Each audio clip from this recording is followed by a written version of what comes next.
Okay, and the next panel discussion starts right now. Topic of the next panel discussion is the political significance of the tribunal, why it is needed now, the most important question.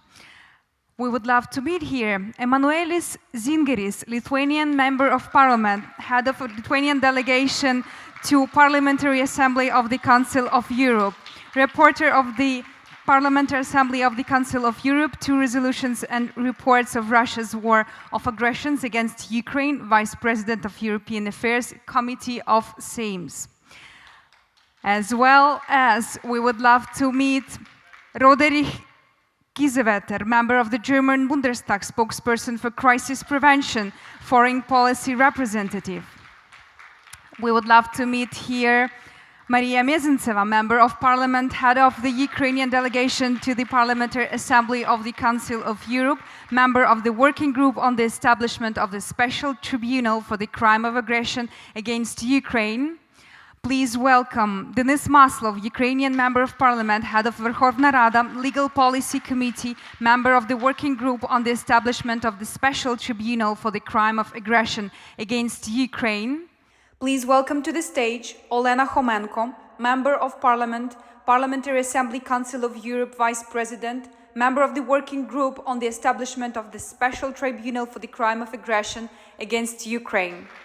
We will meet Olha Stefanishyna, Deputy Prime Minister for European and Euro-Atlantic Integration. And please welcome Serhiy Burlakov, Judge of the Supreme Court of Ukraine. And the moderator of this panel discussion will be the first Deputy Chairman of the Verkhovna Rada of Ukraine, Oleksandr Korniyenko. Пане Олександре, вітаємо всіх. Greetings to all the speakers on the stage, and we have people joining us online as well. We would love to meet Irvin Kotler, chair of the Raoul Wallenberg Center for Human Rights and emeritus professor of law at McGill University, former Minister of Justice and Attorney General of Canada and longtime member of parliament and an international human rights lawyer. Thank you for joining today with us Hans Korel, Ambassador, former Under Secretary General for Legal Affairs and the Legal Council of the UN. We are inviting David Crane, American lawyer, former Chief Prosecutor of the Special Court for Sierra Leone. We welcome Damien Cottier, member of the National Council of Switzerland, member of the Parliamentary Assembly of the Council of Europe, chair of Committee on Legal Affairs and Human Rights, reporter on the PACE report on legal and human rights consequences of the Russian war of aggression against Ukraine.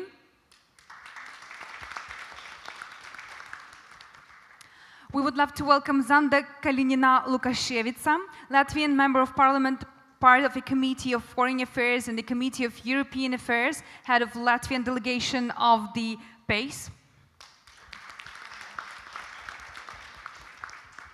Please welcome Andrius Kublius, member of European Parliament, chair of delegation to the Euronest Parliamentary Assembly, member of Committee on Foreign Affairs, member of delegation to the EU-Ukraine Parliamentary Association Committee, former Prime Minister of Lithuania. And the last but not least, Executive Director of International Bar Association, Mark Ellis.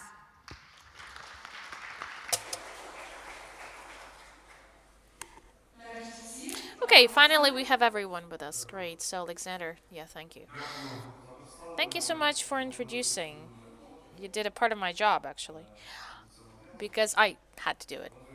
But it seems that, yeah, okay, we're accelerating the process. Okay. I just wanted to say that this is an interesting example in the context of what we speak about, the tribunal, but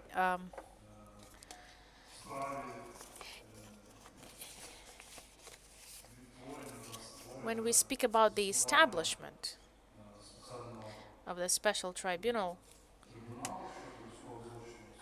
for the war crimes of Russian Federation against Ukraine, unfortunately or fortunately, nobody will do the other's job, let's say, and everyone has to do their own jobs.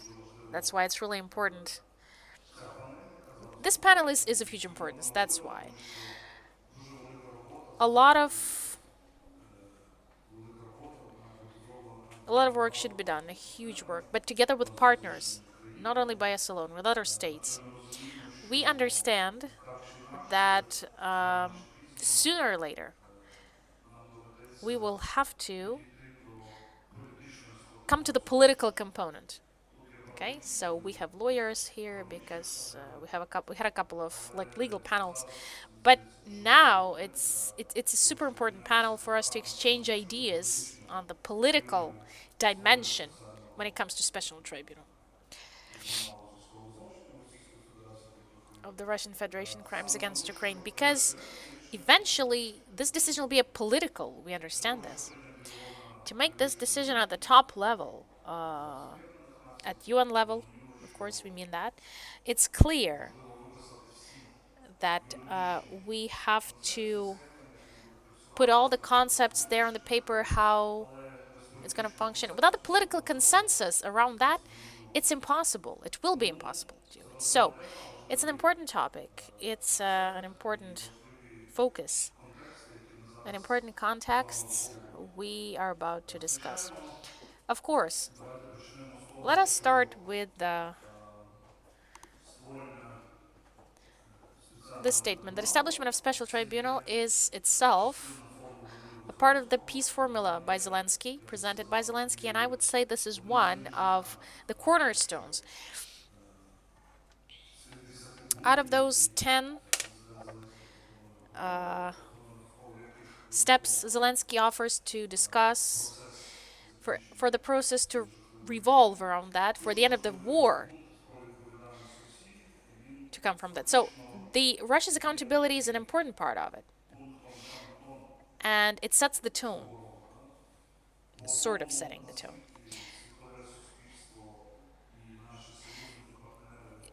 International community, if international community and our partners are ready to implement this part, it will actually define how shall we in Ukraine shape the attitude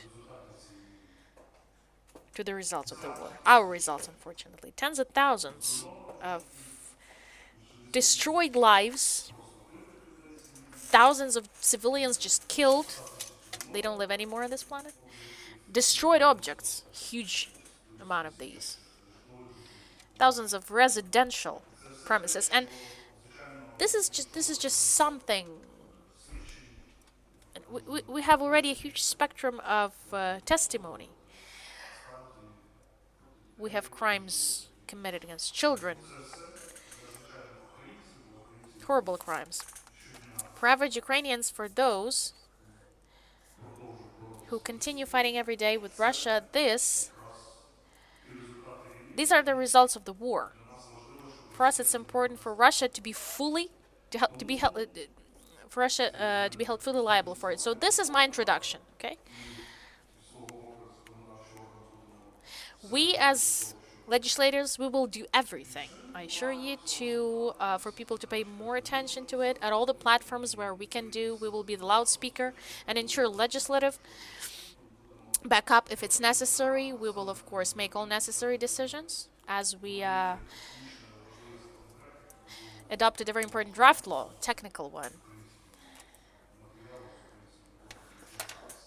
And thanks to this one, we can work with evidence right now without looking forward to get some next steps. Okay, I'd like to start with the following. I'd like to pass the floor to Ms. Stefanishyna right now, Vice Prime Minister of Ukraine on European and Euro-Atlantic integration. I'd like to ask you a general question, okay? We can start the discussion with this. But anyway, we'll have a second part in it, like a small one. It will relate to the word Euro-Atlantic integration, all right? Why, in your opinion, the establishment of the tribunal is an important and politically feasible, and how shall this impact the world's security? Where is the connection with the possible expected accession of Ukraine to NATO and NATO expansion and the construction of the world security? Why the tribunal is something a little more than just a tribunal, and try to be concise.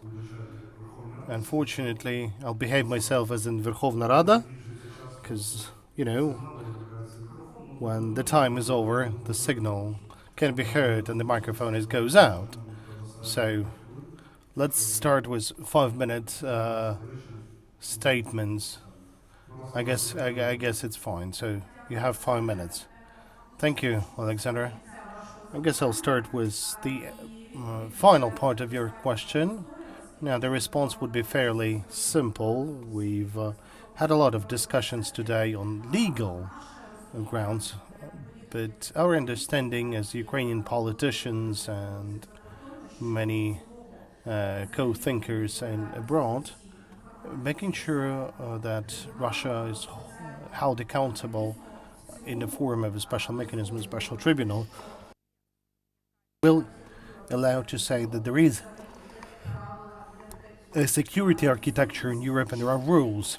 The lack of clear tools and the lack of clear mechanisms for holding Russia to accountability for all the crimes committed on the territory of Ukraine in the frames of the full-scale aggression starting from 2014.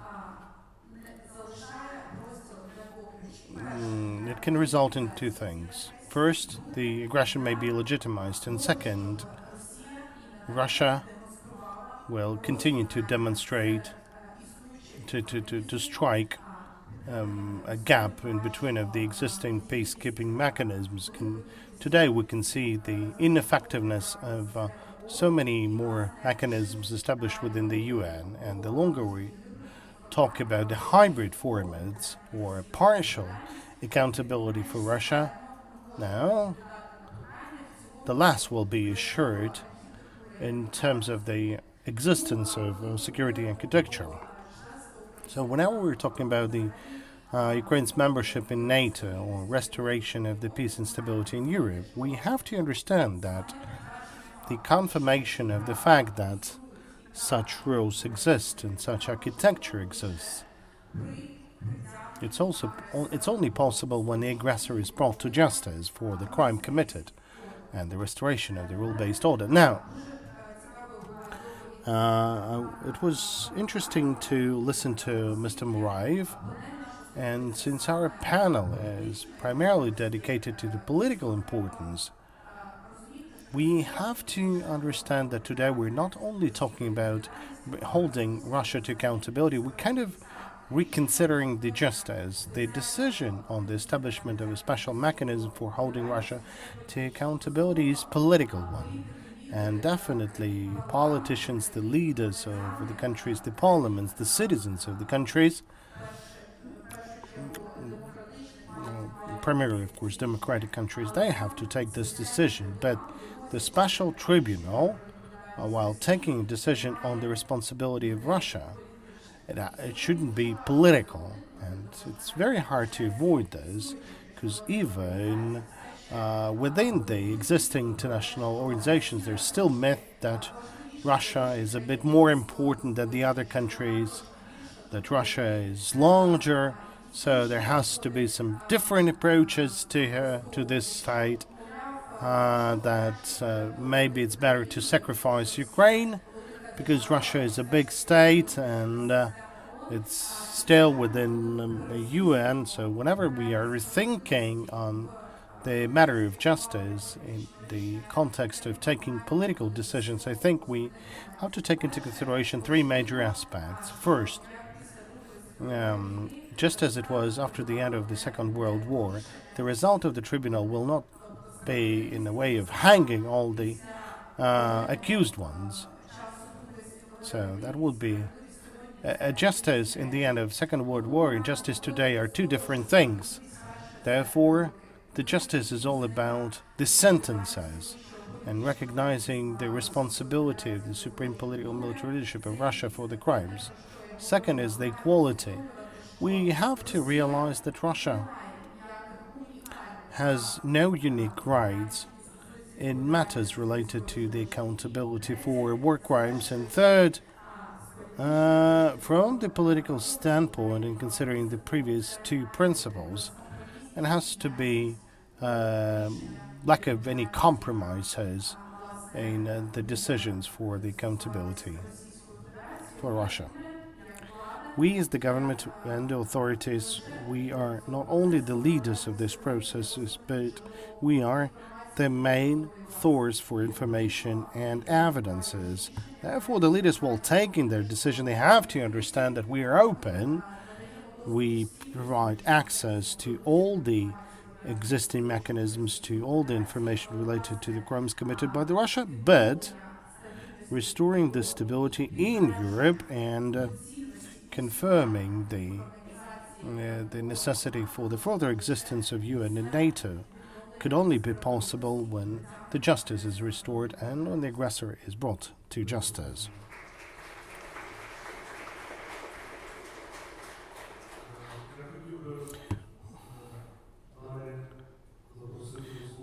I would like to pass the floor to Emanuelis Zingeris, our colleague from Lithuania.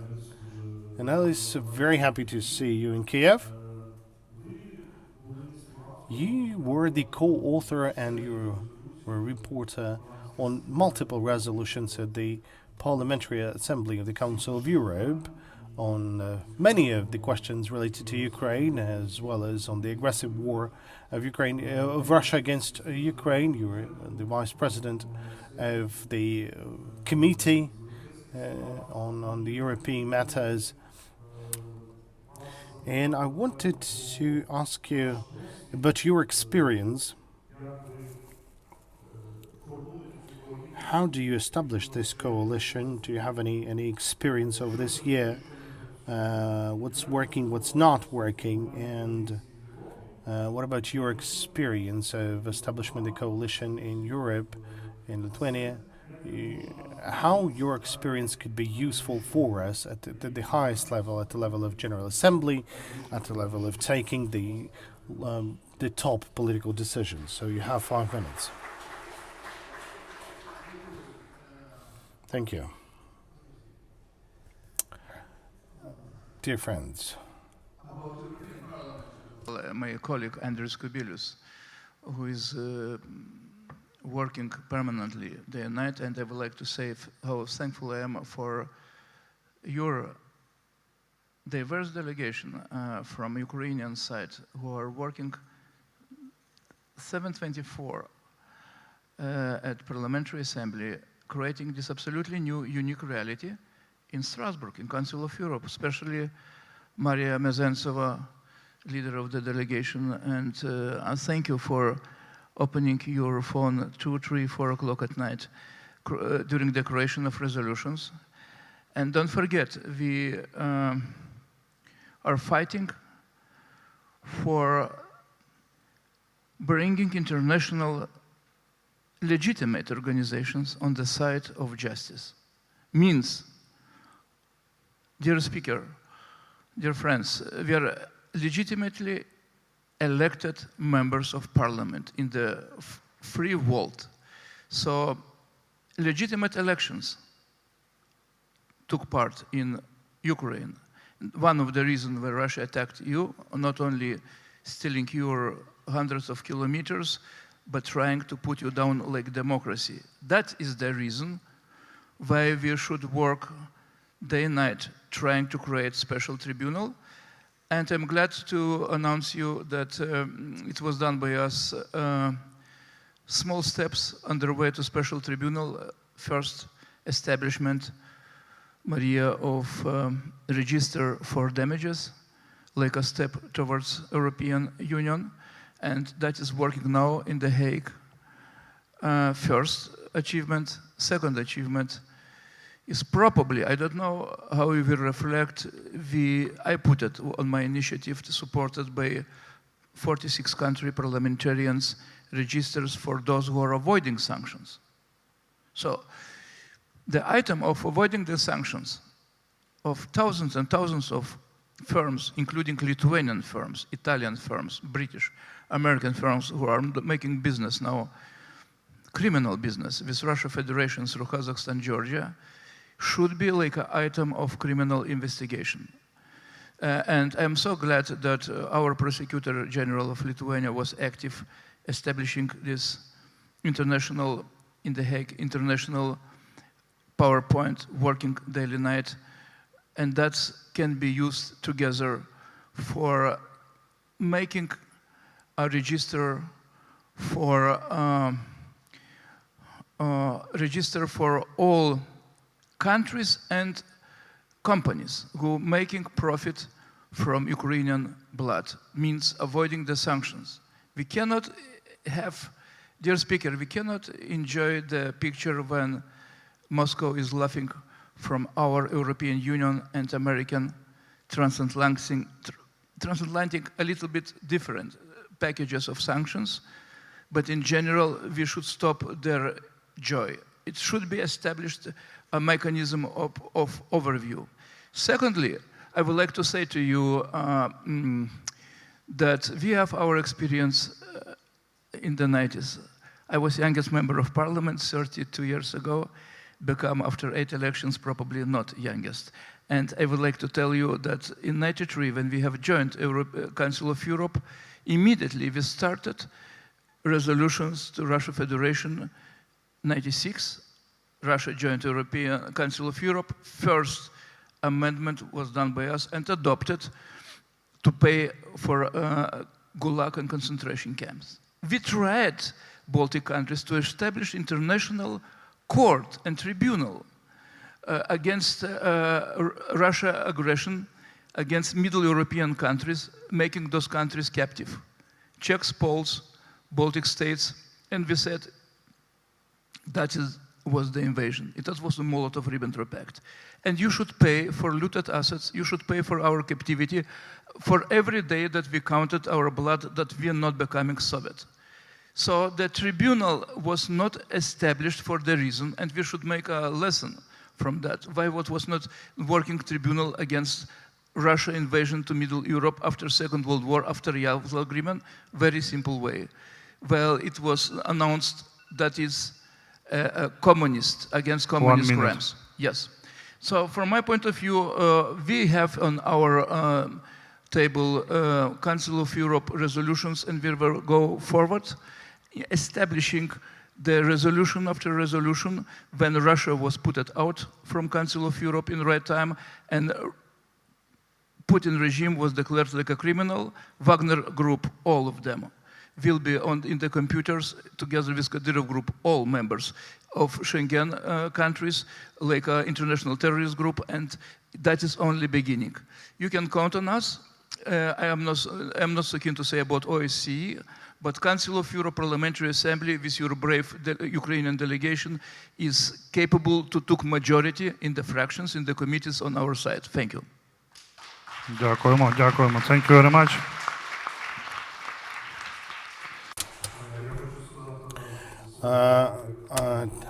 I'd like to compliment as the head of the permanent delegation to the IPU that your example inspires us. And we continue fighting there against Russia, which is the most difficult because all the countries of the world are represented there. And there's a lot of neutral countries, unfortunately, neutral to Ukraine, and that prevents us from a chance to change the statute. But we're still working to make sure that whenever there are platforms with the participation of Russia and Ukraine, our truth would be heard all throughout. And our truth is that there has to be a special tribunal for the crime of aggression. Now I'd like to call upon Mark Ellis, is online. Можливо, нам вивести. And can we have a video of Mark Ellis? Hello? Hello, good evening from Ukraine. Good evening, Mr. Mark. Good evening, Mr. Ellis. I would like to ask you a very simple, but maybe not simple enough question. What you, like professional, like executive chairman of International Bar Association, what can you advise to politicians, to different politicians from different countries, and first from Ukraine? What you can advise to us? What have like low year? What you can say to us? What we need to do more? In what direction we need to be more active and more efficient to push this issue of establishment of special tribunal in close time? Thank you.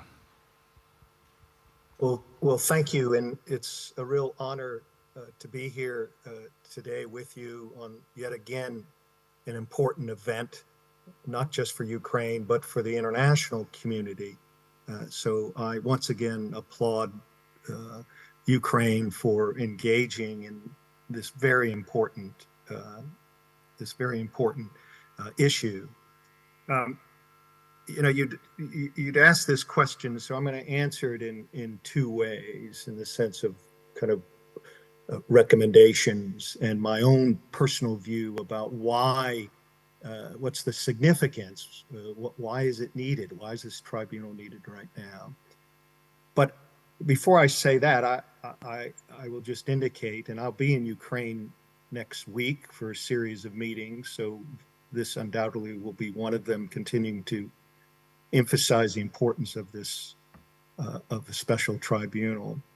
But I think it's important for us to recognize that there are significant challenges to this special tribunal. I think we can get over those, but I think the challenges dealing with either head of state immunity or enforcement or implementation, and of course, we've already been talking a bit about the political and legal hurdles. They exist, and so whatever modality is accepted by the international community and Ukraine, whether it's domestic approach or regional approach we just heard about, or an international approach, for instance, the General Assembly, and I personally support a much more international structure.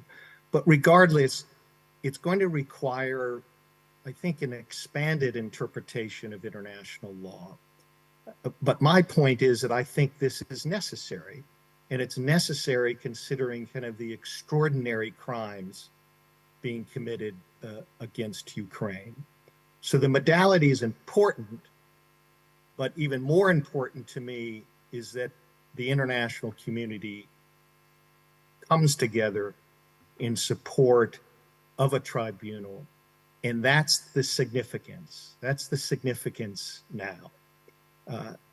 And so I would also like to say that, you know, when you look back, and this was mentioned in the keynote address talking about Nuremberg, when you look back at the St. James Declaration, which of course that set out the parameters of the Nuremberg trials on this. But when you look at that declaration, it talks about organized justice, and it talks about including those that have ordered the crimes. And that was important because I think there rightfully exists a hierarchy of grades when it comes to responsibility. So we're fortunate because when we see the organized justice mentioned at Nuremberg, we now see that manifested through the International Criminal Court in this extraordinary indictment against Mr. Putin. But of course, that's just one side of the question, one side of the equation. And what was alluded to earlier, that the crime of aggression, kind of this initial act of war, this is what violates what I think is absolutely the most sacred principle of international law. And it was, again, mentioned earlier. It's the state's territorial integrity. It's state's political independence. And international law is absolutely unyielding on this issue. There cannot be a violation on this principle.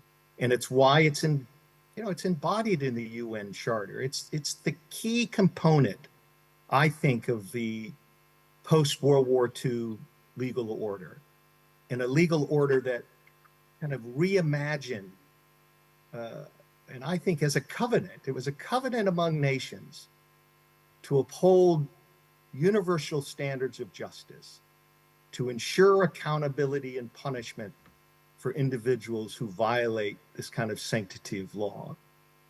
And that's why, and I think that's what really is at stake here with Russia's war against Ukraine. It is, in my opinion, it's singular in what it says about the world and the law. And it's why I think it's so important that not only Russia actions fail, but that the leaders of this aggression against Ukraine are brought to justice. And I say this because I think this is the only way international law and its principles of justice and accountability will prevail. And so this is the final judgment.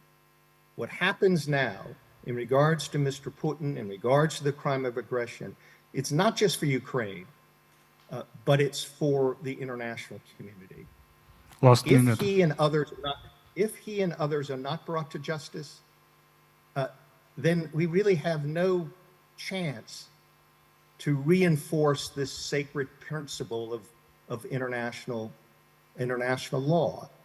And if we fail in that, I really do believe that we'll start seeing an unwinding of the legal order that we came to accept after World War II. I think we'll start seeing weaknesses in international relations. We'll start seeing weaknesses in territorial protections. And these basic principles that we've become to embrace, I think will be relegated to history. And this is my final point. This will take, and Olha had said this as well, I think this is the most important point. International justice does not work without political will. Political will is the most important component of justice, and political will has to exist now within the international community to ensure that those individuals, like Mr. Putin, must be brought to justice. And I think this is our greatest challenge. And this is why we have to continue to press. You asked me what we need to do. We need to, as the international community, continue to press for some modality, some mechanism that supports the idea of a special tribunal. And I think history will judge us for that. And that's why it needs to be done. Thank you. Thank you.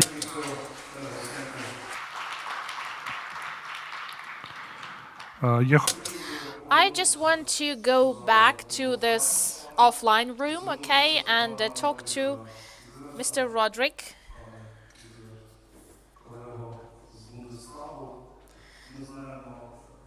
Kiesewetter, our colleague from Bundestag.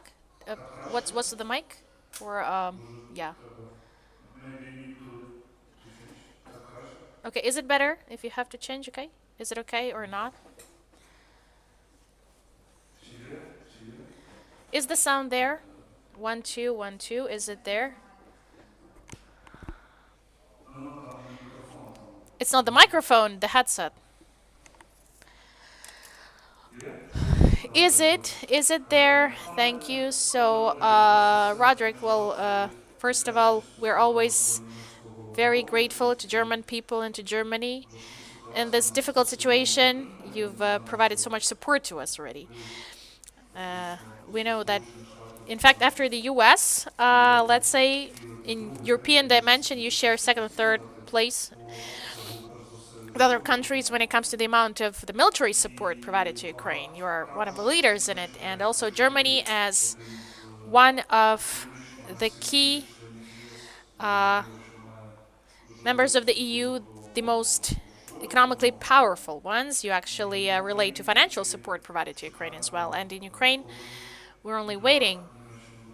We're just expecting Germany to engage into our legal battle, okay? What is already being done at the level of Bundestag right now? We know interesting processes that tell more about. what's happening in Bundestag, how you prepare the resolutions, and how will these be adopted? And how do you see the future political engagement and political support from Germany, for example, to promote the concept of special tribunal? How shall Germany help us with that? Please, your 5 minutes. Yeah, thank you. Thank you very much indeed for the invitation. I'm really delighted and very grateful to Ukraine that you held this excellent panel here. And thank you for the honor of the invitation. I also would like to bring in my arguments as a former officer of our armed forces and also with special experience from the field regarding the International Crime Tribunal on the former Republic of Yugoslavia. So I have some field experience with Den Haag in the Balkans in the 90s. So it is really, as the person who spoke before me said, it is a question of political will. It is also a question to contain the might and right of the so-called strongest by the rule of law. What we need is to strengthen the rule-based international order. And I am representing the former governing party, CDU, Angela Merkel's party, but in the case of the support of a special court, we are completely aligned with Ukraine. We need this special court, and I will just mention 5 brief reasons and then also answer your question. First to your question, to be honest. Well, we must be prepared that this is a long war of attrition. And especially in Germany, due to our history, we always have to convince the population that they all are aware that we are not doing Ukraine a favor, but that Ukraine is taking over the responsibility for whole Europe to contain Russia. Because if Russia prevails, if they succeed, the war will not end. They do not accept the right of existence of Ukraine, of Belarus, of Moldova, of the Baltic states. They do not accept the right of existence of, or the willingness of states to become NATO members. So we have to be very careful, and we have to prepare, especially populations who have not been part of the former Warsaw Pact, that we have to strive for more support for Ukraine. And as regards what we could do, we have started in the parliament with a lot of resolutions, especially the delivery of heavy weapons, the establishment of an international crime court, a special court, and also a huge investment and endeavor to recreate or to help Ukraine to recover by post-traumatic disorder, by investment, by rebuilding hundreds of cities. But there are also 5, 6 reasons why it is so necessary to have this tribunal. And it's my 5th visit now since the beginning of the war in 22. The war started in 14, but it was for us parliamentarians so important to align with us. And I would like to applaud also to Mrs. Stefanishyna and others who so frequently visit also Germany. The exchange of members of parliament is so important as well. So just some brief bullet points from the German perspective. First of all, we need this tribunal for the Ukrainian population. It's a question of the victims. For any approaches of reconciliation and also future perspectives of the victims, we need to ensure accountability, to increase the trust in a functioning international system. I believe this is underestimated. Second, we need to enforce the international law. We have also not only to seek for justice for Ukraine, we must develop the international law that war of aggression is a war crime. And third, to strengthen the rule-based international order finally shows the consequence, and furthermore also we need to develop deterrence against others. China, looking for Taiwan and something like that. Fourth, we need in Europe finally a sustainable and long-lasting peace and security. And this is one part, a very important building block, or as one of the predecessors said, a cornerstone. And the last proposal is we also need to have a close look on Russia. The only way the Russian society learns about the atrocities is twofolded. First of all, Russia has to learn to lose. That means to accept the right of existence of their neighbors, to become a normal country, accepting also the different ethnic minorities in its own country. Russia needs to learn to lose. That's the only way to contain further danger from Russia. We need also this tribunal as a signal into the Russian population, which is completely biased, bad informed or not informed at all. We need to show that they do not deserve such an ugly dictatorship. And therefore, this tribunal must also target the Russian population, that they become aware, as the Germans didn't want to believe in 45, 46 until the late 60s, what the Nazis have done. And I'm very grateful that Mr. Zingeris is here, and his family was sacrificed by the Germans. And then we also need to be very clear. One last sentence. That in Germany, the people believe we must not support a minority, but I believe 40%. We should not support Ukraine because of the atrocities the Germans did some 80 years ago. And I say yes, but it's German responsibility that 8 million Ukrainians were killed, 3 million people from Belarus, Russia, and only a smaller number, but also 100,000 from Russia.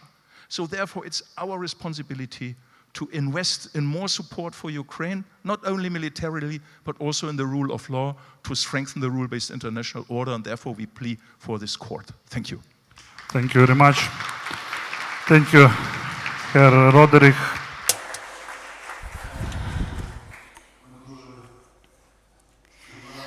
We definitely hope that the new season, new political season in Germany will also be marked with the support given to Ukraine, with big deeds, big resolutions in Bundestag, also important steps from the government to be taken, and we do rely on you to get that support also within the European Union as a big family, within the NATO, because you are an important member of the NATO and your voice is important there in this organization. So we come to our actors, to our officials. Maria Mezentseva, the head of our delegation to the PAC, Parliamentary Assembly, and I guess she is the person who understands from the inside, you know. She absolutely understands what is happening in the Council of Europe, and it's not only the EU member states, but different countries are there. And these countries share democratic values, the human rights values, and the values offered by the Council of Europe to us as an umbrella organization when you speak of the values, democratic values. And it's really important, Miss Maria, to get your experience, your impressions, and maybe lessons you learn. Already some activities related to Tribunal are there. Yes, the new season starts. We'll talk a lot about it today. And the president mentioned it when he met the diplomats. What goals, what tasks do you set to yourself for the new seasons? Like lists of tasks, checklists of tasks. How will you enter the new political season in the PAC platform? And in the framework of the Council of Europe, 6 minutes. Thank you so much. Thank you, Oleksandr. And I will use both languages, if you allow me, Ukrainian and English. I will start with Ukrainian, and I will read the news. February 23rd, 2023. Russia's failure in UN. The world supported Zelensky's peace formula. Putin will go to tribunal. Okay, so these are the results of the voting in the UN when we had the peace formula supported. Just like Vice Speaker said, it's the demand for accountability to establish the special tribunal. we really wanted to 18 months it took us to come to this conference. We're not sure that the special tribunal will be established tomorrow. We don't know that, but we definitely know that this will be functional, fully functional. In which format we are discussing right now. But on February 24th, 2022, after the voting, after the martial law was voted in the parliament, during lunch I was sitting in a basement in the center of Kiev, and I was thinking, like, what can we do right now, today, to find justice? Because the active aggression, it wasn't in 2022 when we had the active aggression. Putin did it with the help of his allies in 2014. And the decision of the European Court of Human Rights is a confirmation of it. The decision of January 2023, it took us like 8 years. My gratitude to MFA, to the Presidential Office, Prosecutor General Office, and to all the partners who made it possible. Friends, why is this important? Because we will talk about the crime of aggression and all those who suffered, who were affected by the crime, not only Ukrainians.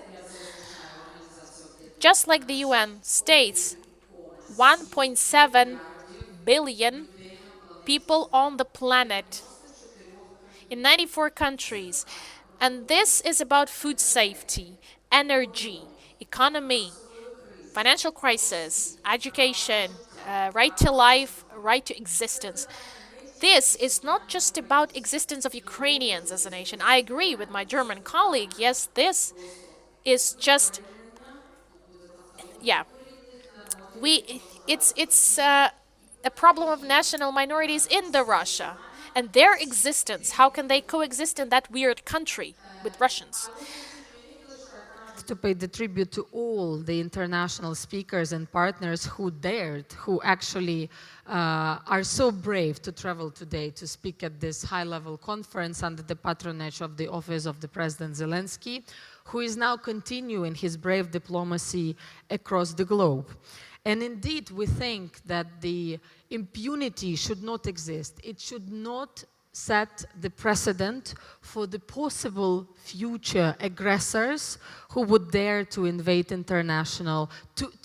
invade other states and to put on the knees international law. I can tell you that I have never thought that everything I've been studying in the university at the course of international law, international human rights in the UK, that all that I would put under the question.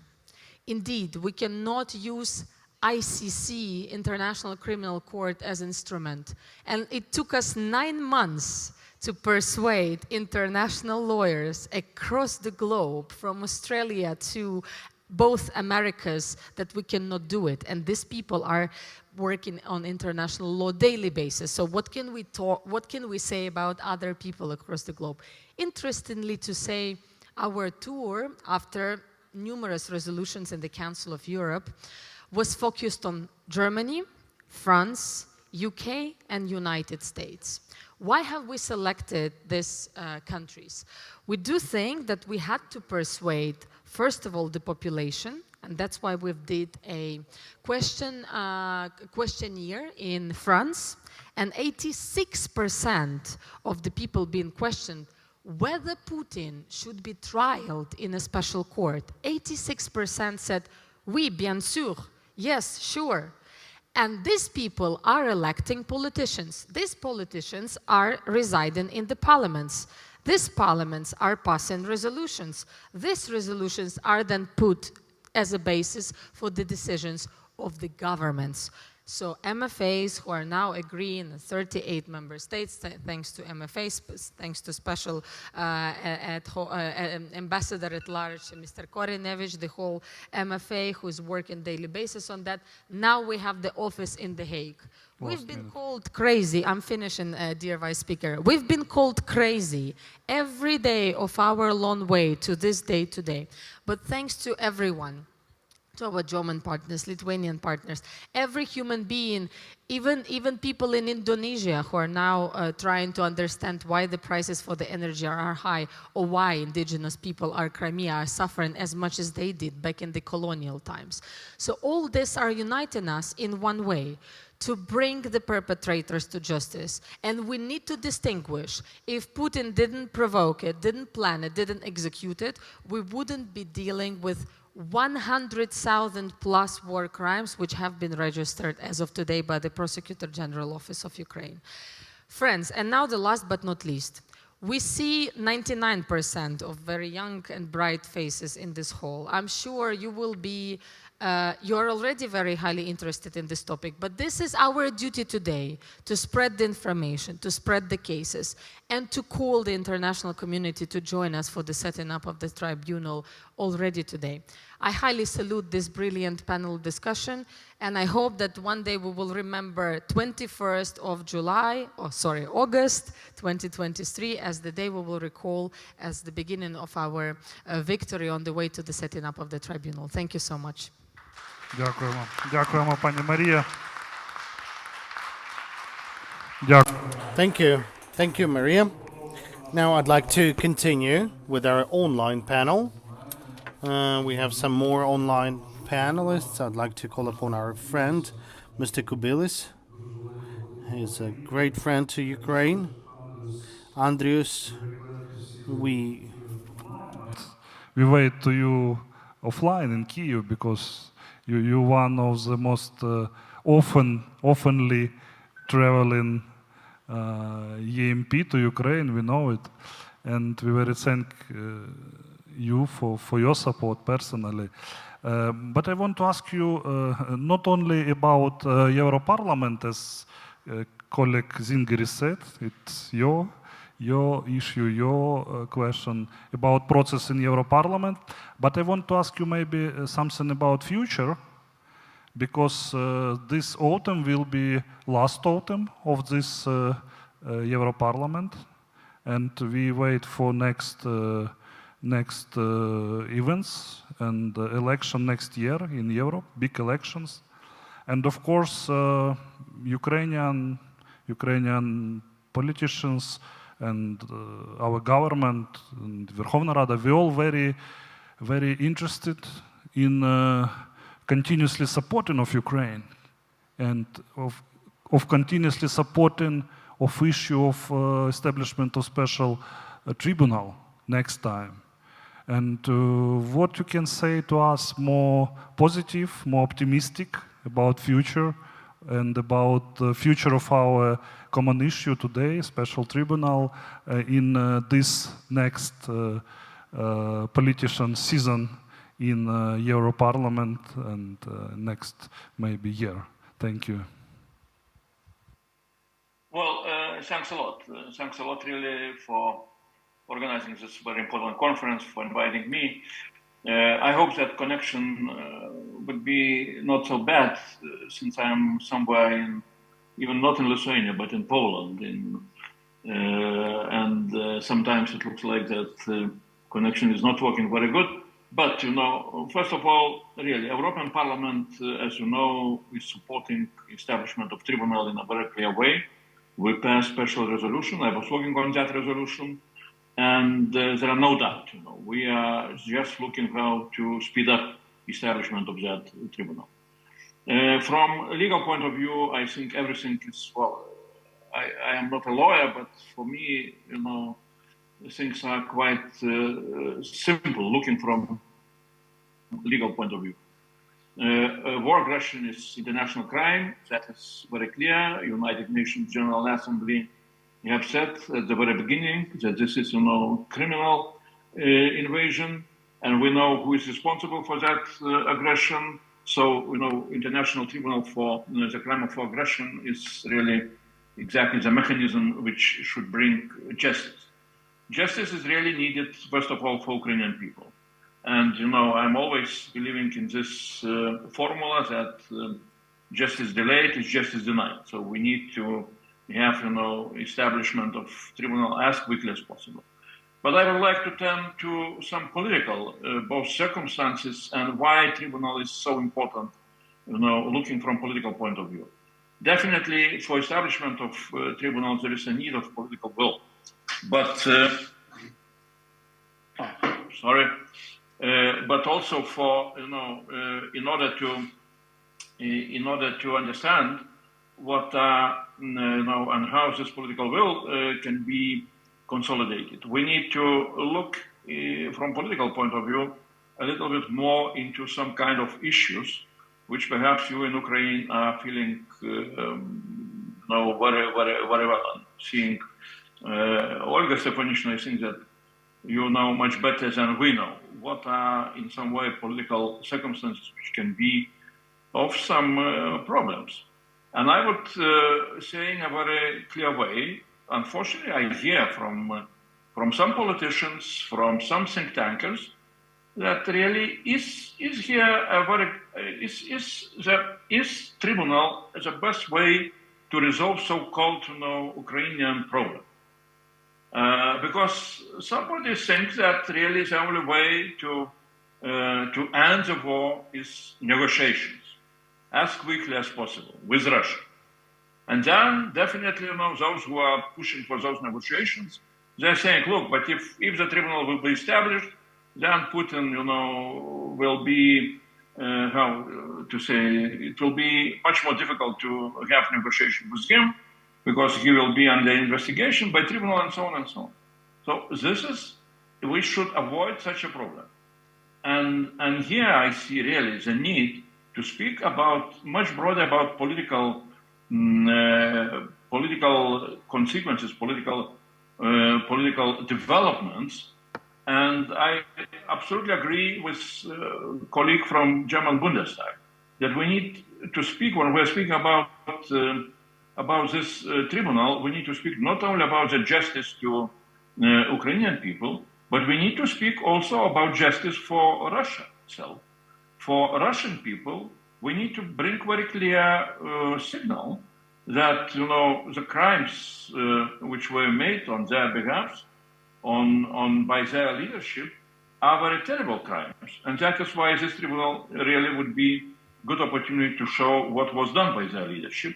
And here I would say, it would be very good again to remember Second World War, and not only Nuremberg Tribunal, but also how both President Roosevelt and Churchill in Casablanca Conference back in 1943, how they made an agreement that the strategic goal of the war is unconditional surrender of Nazi Germany.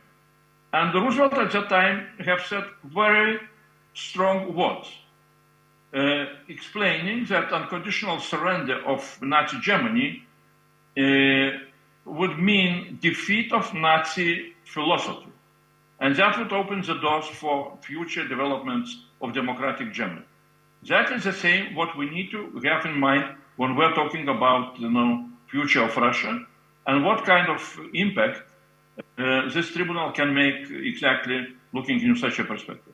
I would say in addition that establishment of tribunal as quickly as possible, I would hope that it would bring also impact on political thinking of Kremlin elite and leading generals, because it would speak in a very clear way that there is no chance for Russian authorities to avoid justice and to have anything to be achieved in Ukraine when really Ukraine is supported not only by military means from the West, but also by legal means and by justice means. So that is why Tribunal is really very important international legal initiatives and also international political and geopolitical initiatives. So that is why I hope we shall be not only supporting during this term of the parliament, but also the next parliament will continue the same job. And I hope that quite soon we shall see really the tribunal and all those who are looking, how to negotiate with Putin, even from the Western side, will need to make their very clear conclusions that this is not possible. The only way what needs to be achieved in this war, in the war for Ukrainian freedom, is really unconditional defeat of Russian militaries, of Russian state, of Russian leadership, and that is why Tribunal is really very important. Thanks a lot. Thank you very much. Thank you very much, Mr. Andrus. Once more, I want to say that we wait for you in Kiev as soon as it will be possible, with all your friends from U4U network, and we wait for you in spirit here. Ми маємо відпустити. So we have to say words of gratitude to the Vice Speaker, and let's express words of gratitude to the government for all the work which has been done on the establishment of the special tribunal. So that would become realistic in the nearest period. And a lot is done by our delegation in the Parliamentary Assembly of the Council of Europe. I'd like to pass the floor to Olena Khomenko. And just recently you were selected as the Vice President of the Parliamentary Assembly. This is one of the important platforms. And, the Vice Presidents are changing from time to time. So during your presidency you can do a bit more. So any observations, anything we need to focus on in the nearest time, maybe this autumn, in order to promote politically the establishment of the special tribunal, to bring it closer to the final establishment? I just would like to, first I would like to remind that today is a very sad day. It's the third day since Chernihiv tragedy. It's the day of grief and mourning, and I would like to express my condolences to victims, to families of victims of this tragedy. With regard to the topic of this panel, I would like to emphasize on two theses. The first one is that special tribunal is the effective and non-alternative instrument that can influence the course of this war and prevent future aggressions.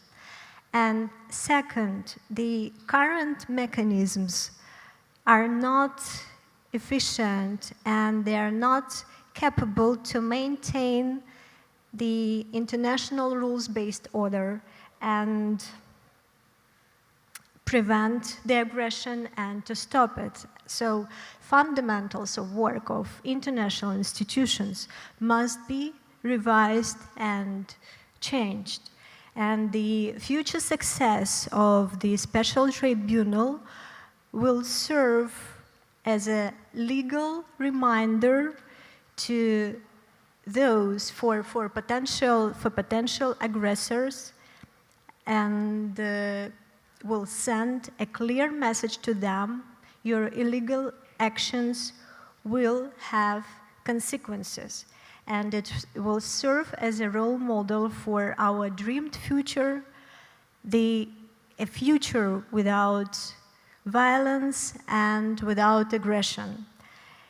It will also allow us to rethink the role of international institutions, such as International Criminal Court, General Assembly, and the Security Council, their role in preventing aggression and their capability to stop it. Victims must have sufficient tools for legal defense, and now aggressors, they find excuses to avoid accountability, to avoid punishment, and the case of special tribunal against political and military leadership of Russia and Belarus, and those who would intend to commit a crime of aggression, the case of special tribunal will make them think twice. And it also will give an impetus to a broader discussion on and debate on how we can maintain and improve the international rules-based order and inability of the primary organ of United Nations, its Security Council, to take meaningful decisions due to veto right of aggressor state shall reinforce the debate on functioning veto rights in any international decision-making system.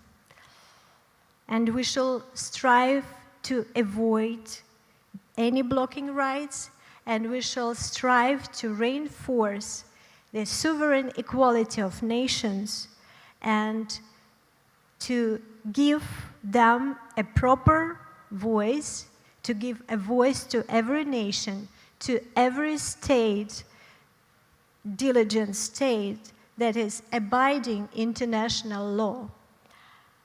And war crimes. As of today, 102,241 war crimes committed by Russia and Ukraine have been registered. These are horrible crimes, killing children, killing civilians, sexual violence, destroying critical infrastructure, destroying cultural heritage, use of prohibited means of warfare, phosphorus, chemical, and incendiary weapons. And I would like to reiterate what has been already said today, that if there would not have been a crime of aggression committed by Russia and Ukraine, there would be no these thousands and thousands crimes. And early action and deterrence are key to future conflict management. And preventing impunity for the crime of aggression is the vital part of future, stronger international order. So we all shall finally learn this lesson. When I say we, sorry dear colleagues, sorry dear partners, I don't mean Ukraine. Ukraine has put and continues to apply huge efforts and into establishment of the special tribunal, but we as an international community, we are running late. So let's do it and let's speed up this process. Thank you. Дякуємо, пані Олена. Thank you, Olena. We thank to our delegation Parliamentary Assembly of the Council of Europe, Maria, Olena. We have Yuri Kamalchuk and Larisa Mikolaevna. We have a very powerful delegation. We always knew that, but over the past year and a half, we managed to foul that. Now, we go back to online mode. We have Zanda Korniyenko. She's the MP from Latvia. She's part of the Committee of Foreign Affairs and Committee of European Affairs and head of Latvian delegation of the PASE. So, what's the mood in the politicians, among the politicians of Latvia? What do they think about the establishment of special tribunal, and where are you planning to focus your activity in the new political season, and which support could we expect from Latvia in this direction? Thank you.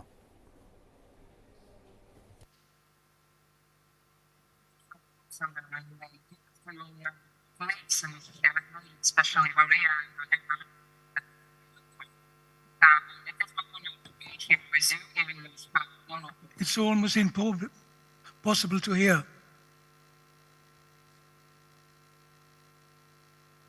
Fortunately, the connection is too poor for the interpretation as well as for the audience to listen.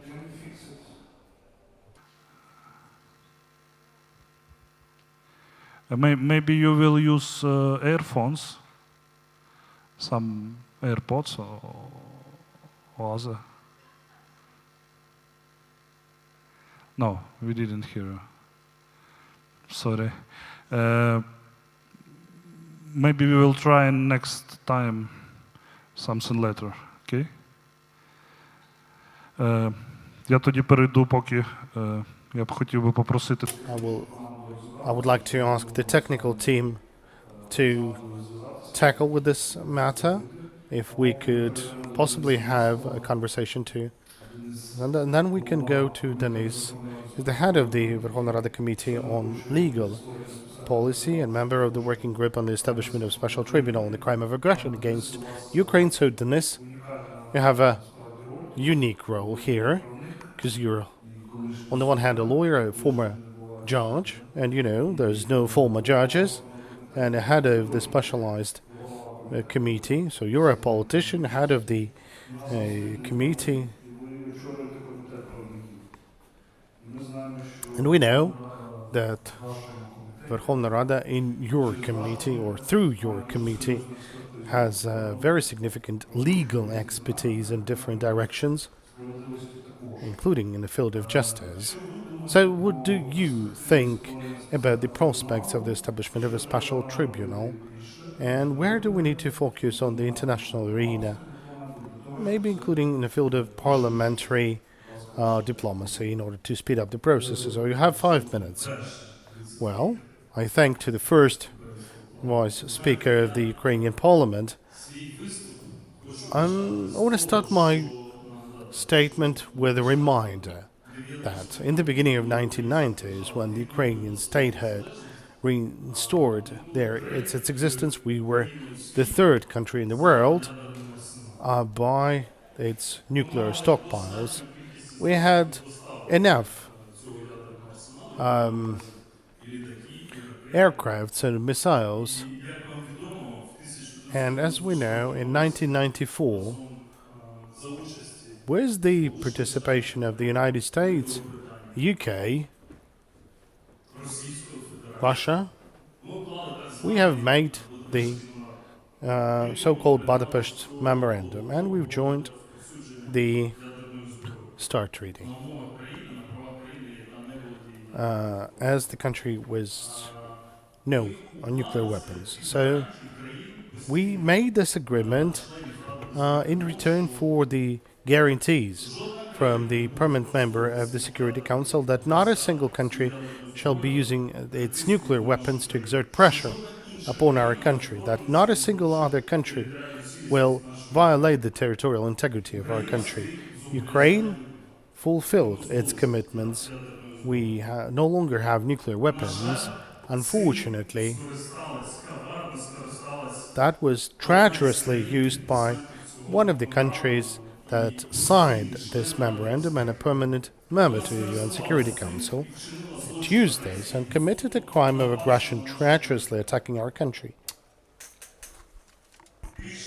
So moreover, they annexed the part of our territory, I mean the Crimea and parts of Luhansk and Donetsk regions. They even wanted to get more. Fortunately, our armed forces are opposing that, and step by step, with a huge price, they liberate our territories. But still, I want to ask all of you, tell me please, if then, in 1994, back then, if Ukrainian people, if all of us knew of the price we would have to pay starting from 2014, of those murders of innocent people, rapes, how Russian military were raping our women, tortures, torturing civilians, inhumane treatment of our military hold captives, would we have any arguments or international partners to refuse from the weapon that had to protect us? Would we justify that then? I will just tell you probably. What could we use as a justification for it? Those people who made decisions to invade in our country, who made decision on aggression against our country, they would be held liable instantly, legally. They will be punished legally as well. What could be the response? Military support, financial support, and protecting the international law. Thanks to the US, the UK, European countries, and partners from all around the globe, we now have the military support and financial support, but what we lack, one component, the international law power, and this is a gap. And what can fill the gap? Establishing a special tribunal for the crime of aggression against Ukraine. Second aspect, this crime itself is a huge international precedent. The precedent which is observed by authoritarian regimes in different parts of the world.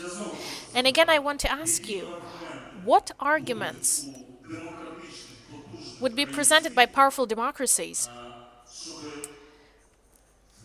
to impact these countries, impact these regimes, to stop them from nuclear expansion? What arguments will be presented after that? Again, the only argument could be what? Like the punishment could become the only effective punishment, instant punishment of those who made the decision, those who planned the crime of aggression, those who were executing. Establishing an international tribunal, special tribunal, it will allow to demonstrate democratic countries and democratic values still have power, that these still have impact, and they prevail. Third aspect, Ukrainian people voluntarily chose their way. We want to become the part of the civilized world, become the part of the better world. We do have faith in democratic countries. We believe strongly that they use rule of law as a foundation and human rights. You know, we have this constant communication with our international partners, and we're grateful for that. They were supporting, encouraging us so that way. They were giving recommendations on the rule of law. But today, we have this moment when international law and the leaders of all leading states, they have to demonstrate that rule of law exists, that this is not just a myth, that we tell to each other, that this is a true power, this is a true value, and that we have to establish again a special tribunal in order to bring this message in a louder voice. So the crime of aggression is not a crime of one day. It's a long-lasting crime. Even now, at this specific moment, somewhere in the fields, I don't know, on the battlefields, our medics are taking the injured soldiers out of hell right now. Somewhere right now, while we're talking, somewhere in a hospital, we have people suffering from pain, kids suffering from pain, those who suffered from Russian missiles. Somewhere right now at this moment, we have people those who lost everything they had, the most precious things in their lives, they make a decision right now. Like, they think if they need to continue living and existing. And if we establish the special tribunal for the crime of aggression, this fact can become itself a factor which does not escalate the aggression, but vice versa. It will help to stop the aggression. Tomorrow,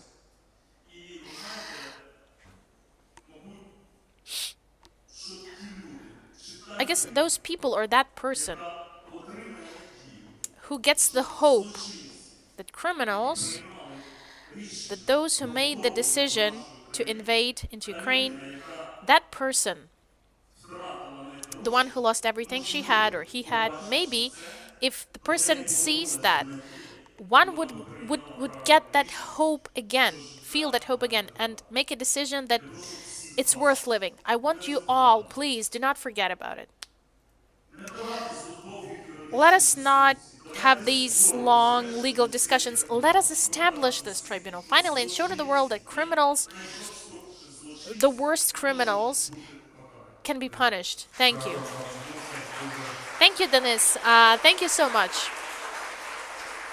Thank you. Thank you. Very powerful speech, very strong speech, yes. And I think that so many people in Ukraine have the same attitude regards that. Well, without these legal nuances, without any discussions, they have the same attitude. They perceive it in the same way. And it coincides somehow with my idea that this is the thing that sets the tone. And some of our international partners, online, offline, it's really important for you to understand as well. Okay, this existential component of this for Ukraine, this is of existential value for us. We won't be able to live like normal people, realizing that nobody was punished for it. Nobody was punished for this everyday torture, for these everyday shellings, for this everyday pain, for these bullets, thousands of bullets, missiles, people are dying, they're getting injuries, and life-threatening injuries. We're losing our best people at the war. So we will try to go back to Mezentseva. Let's try again. And all the participants of the conference can hear me right? Good. No. And good afternoon, dear colleagues, all the participants, and if I may, particularly Maria and Olena. And it is my honor to be here with you, even if online. And first, let me thank you for organizing this crucial conference. It is very important indeed to explore and coordinate the most convenient way to hold Russia accountable for tremendous damage and sufferings that it continues to cause to Ukraine and its people. And Oleksandr, you asked me what is in the pipelines and on the agenda of the Latvian of the parliament for this season. And it's clearly to continue to support Ukraine as much as possible, to continue to advocate for the support of Ukraine as much as possible, and to continue to work closely with you to coordinate and to be able to provide the support, and also that includes bringing Russia to be accountable for all the damages and sufferings it is causing. Because it's, for me and for Latvians, it's crystal clear that the whole peace and rules-based order in Europe and globally are threatened by Russia, and we must act immediately and every day. So, as we know, Latvia is holding its presidency of the Committee of Ministers of the Council of Europe this semester. And our presidency has focused its endeavors to implement the decisions taken at the summit of Reykjavik. And first of all, to ensure unwavering support to Ukraine. Again, as long as it takes. So, and one of the key deliverables of the summit was strong support to Ukraine and the call for Russia's accountability for the crime of aggression against Ukraine, and it includes supporting and support for setting up a tribunal. And indeed, it's crucially important for the global community, not only for Ukraine, and it's very important for us to achieve it. I fully agree what was said by my dear Lithuanian colleague, Mr. Zingeris, that important milestone in this process was the creation of the Register of Damages under the auspices of the Council of Europe. And now Russia has an obligation to compensate all losses and damages stemming from its war of aggression in Ukraine.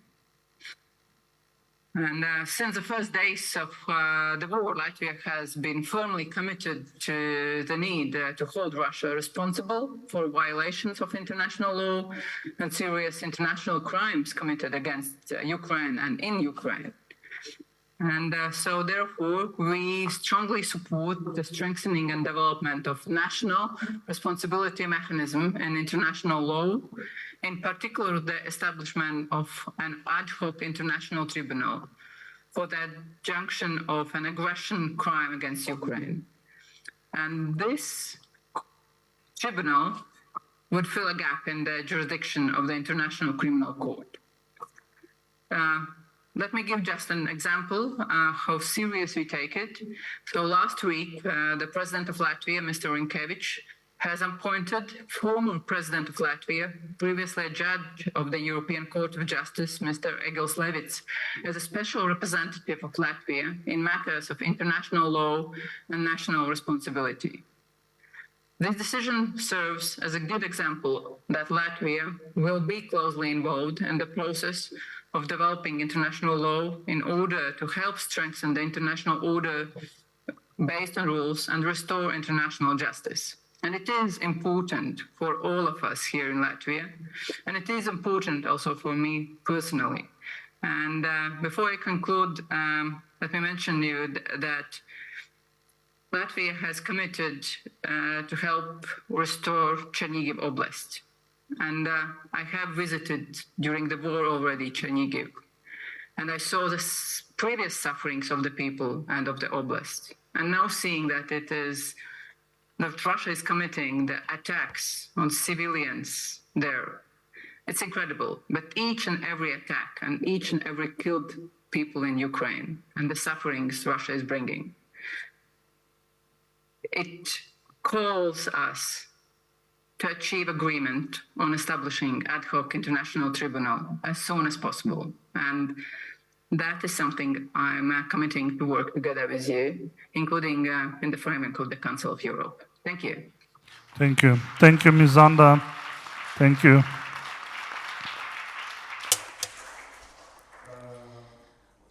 would like to ask Mr. Roderich maybe some last words, because I know that you need to take off to other meeting. Maybe some your conclusions of this discussion. Well, thank you very much, and I also like surprises. I will have a meeting with parliamentarians from Ukraine just in some minutes, but I'm really overwhelmed by the clarity here. There's nothing unclear. All are really working in the same direction. And I believe to defend the rule-based international order, there must be no doubt at all. I'm really sorry that I have to leave, but I really would also bring my compliments, my close alignment and best greetings from my fellow colleagues from the German parliament to you, not only to the counter-parliamentarians, but also to the young generation here whose parents, whose brothers, whose sons are suffering in this horrible war. And we have to be present in your souls, and you are present in our hearts. Thank you. Thank you. Dear Roderich, Olena. Dear Roderich, I have a hope that Bundestag will finally adopt the resolution on support of special tribunal, because I mean this story has taken a little bit long time. Thank you. Thank you. Thank you. Dankeschön. Dankeschön. Як бачите, наш As you can see, the forum is a place of not just discussion, but of the political process already. We can see that right here, how it's happening, you know, in a live mode, that political processes are very active, and this is really important. Before we start the new season, and we do talk a lot, so I really would like to go back to online mode. Okay, so we have Mr. Aaron Kotler, chair of the Rule Wallenberg Center for Human Rights, an emeritus professor of law at McGill University, former Minister of Justice and Attorney General of Canada, and longtime member of Parliament, international human rights lawyer. Okay, so we are moving to, with the help of Zoom, with the help of internet, we're moving like to North America. So what is the attitude there in North America? So we understand that we have the HQ of UN and General Assembly. It's closer to you than to us, let's say. And what is the attitude before the political season? What is the mood in Canada, let's say? What do you feel personally? How Canada can help Ukraine to establish the special tribunal? Please. So, both speaking personally and as a Canadian, we believe that there are compelling moral, political, and legal imperatives for the establishment of a special tribunal, that there is ample principle and precedent for this, not only in Nuremberg and its legacy, but there also is a draft paper for the establishment and the modalities of such a special tribunal, as drafted by my colleagues on this panel, David Crane and Hans Krell, which I've been pleased to join, and which in Canada we have given strong support to it. Second, there is a compelling imperative to secure justice for the victims and accountability for the perpetrators of this unprecedented crime of aggression since the end of the Second World War in Europe, and which has bred war crimes, crimes against humanity, and even acts of genocide, the ultimate crime against crimes. And there's no jurisdiction with respect to these mass atrocity crimes. The ICC does not have such jurisdiction, and only a special international independent tribunal can provide that jurisdiction, and which will also provide it without any immunities of the political leadership for accountability. Third, that such an special international tribunal would be complementary to and not competitive with the International Criminal Court, and can cooperate with the international prosecutorial agency established, investigative agency established at The Hague for this purpose. Number four, this crime of aggression is also a leadership crime. It is the supreme international crime. And the only way that the political and military leadership of Russia can be prosecuted for this crime without any immunity is in this special tribunal. Fifth, a failure to establish such an international tribunal would not only foster impunity, but would incentivize further aggression. Indeed, it is not surprising that the failure to counter Putin's earlier aggression incentivized this crime of aggression. For it was only natural for Putin to think that if I assaulted Chechnya and I invaded Georgia and I seized the Crimea and I brutalized and bombed Syria and the international community did nothing, why should they care if I exercise a special military operation, as he called it, in Ukraine, which in any way is not an independent country, which belongs to Russia and which is engaging in Nazification crimes. Which brings me to the sixth reason, that this denazification claim by Putin has turned history, law, fact, and morality on its head. For it is Putin that has been engaging in not only acts of genocide, but in public and direct incitement to genocide, which is a standalone crime under the Genocide Convention, even if acts of genocide do not follow, as they have in this case. And again, the only way that the incitement to genocide, as well as the acts of genocide by the leadership of Russia, can be prosecuted is through the establishment of this special tribunal. Sixth, the establishment of such a tribunal will give expression to the political will, as has been mentioned here, the political will of the UN General Assembly, which has already condemned Russia's act of aggression, to the resolution of the European Parliament, to the resolutions of the Council of Europe, to the leadership of my own country, Canada, which has advocated such a tribunal, and other countries which form the core group for this purpose.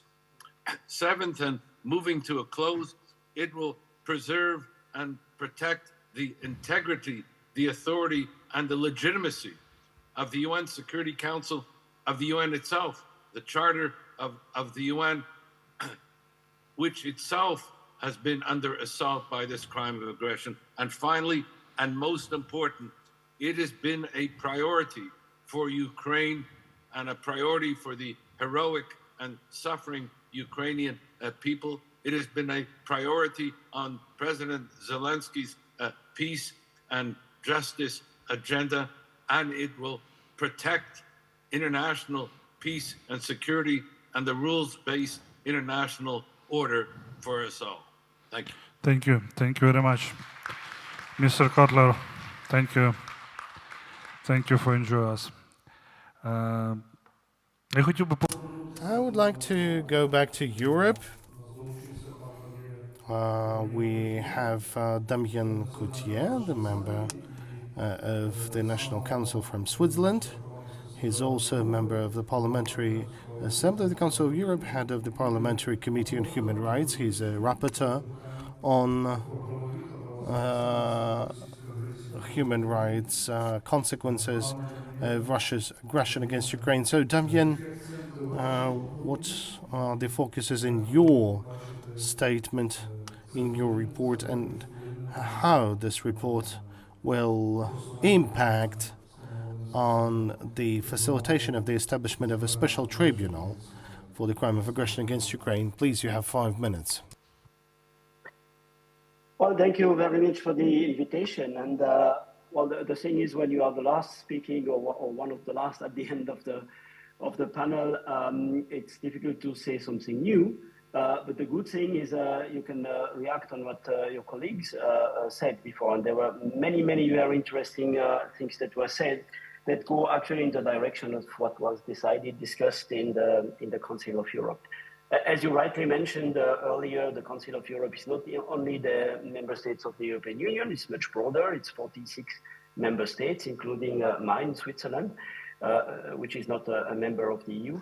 And actually, the Parliamentary Assembly of the Council of Europe was the first international organization, international body to plead for such an international special tribunal. And probably it's not by chance, it's not a coincidence. It's because the Council of Europe is an institution based on the rule of law, on democracy, on human rights, on values, actually. And that's why this organization reacted so quickly and so strongly to the Russian aggression. Actually, Russia was expelled of the organization within weeks, suspended within hours and expelled within weeks. After the beginning of the aggression of the event in March 2022. Actually, the first resolution was suggested by my colleague from Poland, Oleksandr, and the Assembly supported that unanimously. And then we had a second report. I was honored to be the rapporteur for this report. For the Committee of Human Rights and Legal Affairs, which I'm honored to be the chair of. And there we looked a little bit more in detail how such a tribunal could look like. But what was very important is after the Parliamentary Assembly of Council of Europe decided to support this idea, others came to support that. the European Parliament, which was mentioned, the OSCE Parliamentary Assembly, the European Commission, and several, and more, I would say, individual states. And that's very important because we need a broad political support for that. And actually, my report and the resolution that was adopted in April this year, also unanimously by the Assembly, was also written in the light of a visit that we could make to Kiev, Bucha, and Irpin in June last year. We were altogether 10 colleagues from several parliaments in Europe, including some people attending today. Emanuelis Zingeris was there, and we met the delegation of Ukraine in Kiev under the leadership of Mezentseva and other colleagues who also spoke today. Actually, we decided to do that just because it's right. It's the right thing to do for the reasons that were mentioned earlier by several. If you don't act there, actually you say you can have legal consequences of acts that breach international law in Ukraine, like breaching Geneva Conventions, war crimes. But those who made it possible that this war crime happen cannot have any legal consequences on that. And that wouldn't be right, and it wouldn't be good for the balance, for the future of the international legal system. And that was at the heart of the core of the discussions. I'm Swiss. Switzerland is the depository state of the Geneva Conventions, and Article 1 says that you don't only have to respect these rules, but also to act in order for others to respect these rules. But it's not enough. You also have to make sure that the crime of aggression, that the war is not started. And there, the institution of an international tribunal is a very important decision to take. So we pushed for that. We tried to convince our head of states and government, and actually they did say something quite strong on the international tribunal in Reykjavik in the summit in May. And we let quite open exactly how the tribunal should look like, its legal basis, because it has to be an international discussion and to find a consensus on that. Yes, thank you. So at the end, I think it's very political, the discussion.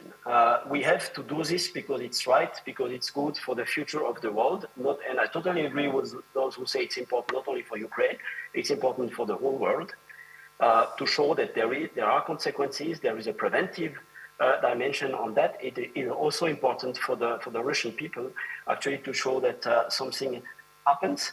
So that's a very important thing. There will be concrete effects if we have this tribunal, and we really have to push on that. Maybe last word to say that if all the states, and that includes member states of the Council of Europe and Ukraine, would have signed and ratified the Statute of Rome and the Kampala Agreement, then we wouldn't need this tribunal. So I really call for all the member states of the people who are attending this conference also to do that in the future. And also we should make sure that the new tribunal, International Special Tribunal, does not interfere with ICC. It's a complement, but it shouldn't interfere. It's very important for the Assembly. Once again, thank you for the invitation, and I think such moments like today, they also help to continue pushing politically for that. Thank you. Дякуємо. Thank you. Thank you, Mr. Kotia. Thank you. And we want to send from all our Ukrainian brave hearts to you inspiration to your work as main rapporteur in Parliament Assembly. Ми повертаємось до України і повертаємо. Now we go back to Ukraine, to your room. Serhiy Burlakov, the judge of the Supreme Court, the High Justice of the Supreme Court.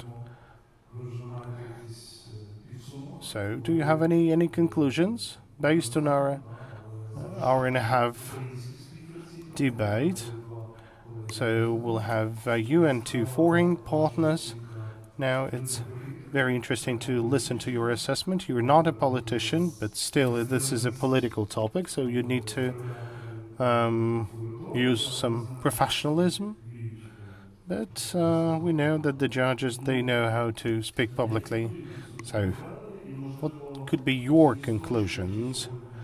And maybe some of the breaches that were already erected by the representatives of the Bar Association between the legal, political, and other components, where the politicians should be focusing their attention. So, any conclusions from you as a lawyer out of this discussion, please? Thank you for passing me the floor. It's very symbolic that our panel was started by a historian, and he mentioned some of the historic experience all around the Nuremberg Tribunal. But of course we shouldn't forget the other Ukrainian lawyers who were engaged in the establishment of the world order, the co-author for Rafal Lemkin, the co-author for the regulation of the Nuremberg Tribunal, and one of the authors of the UN Charter, and Volodymyr Koretsky, who was the vice president of the International Court of the UN at certain periods. So Ukrainians, or those coming from Ukraine, they were in the very beginning of the international humanitarian law, as well as the development of the new international law order. It happened so that we are now facing with the need to establish the new international order. Unfortunately, what Janusz Korczak has made together with his children is forgotten when he went inside the gas chamber. And I don't want this crime of aggression in Bucha, in Zaporizhzhia and Khersonska region, in Crimea, in Lugansk and Donetsk region, in the city of Izum, and many other cities and villages of Ukraine. I don't want all those crimes to take place there to be left unpunished. Now the point is that today we have a new type of war. This is a hybrid war, and I would like to talk to you on this new concept, which is used by the aggressor state as post-truth, meaning they create such a social understanding when the facts are not in demand, but instead the information which is passed is conceived by the people as truth, and they're not trying to analyze any facts or anything like that. And now we are facing with the situation that the forensic science has said that in order to prevent the crime, it's not the fact or the amount of punishment is important, but the inevitability of the punishment. So should we compare the size of negative effects in the form of punishment with the small chance of inevitability of the punishment? So we have to say that the special tribunal on the crime of aggression has to give an answer to one single question. Should the criminals be held accountable as this would mean the satisfaction of every single Ukrainian due to those crimes that continue to be committed. Yet this is important not only for the Ukrainians but for the Russians as well, so that they would have the right for the truth. And this technology of post-truth has legitimized the illegal activity. That is, the law, the right has become something different. That's why Professor Cresp in his lecture that took place in room number 600 of the Nuremberg Tribunal, he made a legal component for the establishment of the International Tribunal. He substantiated that, and everyone in this room, even among the speakers that supported the other models, but still there's no objections to the fact that it is only the establishment of an international special tribunal that has to be taking place. We can see that aggression in Georgia that was there. There was impunity when it came to Georgia. We can't just let it happen like that. I'm grateful to all the speakers. I'm grateful for our partners' opinions and for their support, and I want to wish all the countries in the world never to experience that. Never to experience acts of aggression from any other states, neighboring states, or whatever state. And the right to truth and the right to justice must be restored. Thank you. Thank you, Serhiy.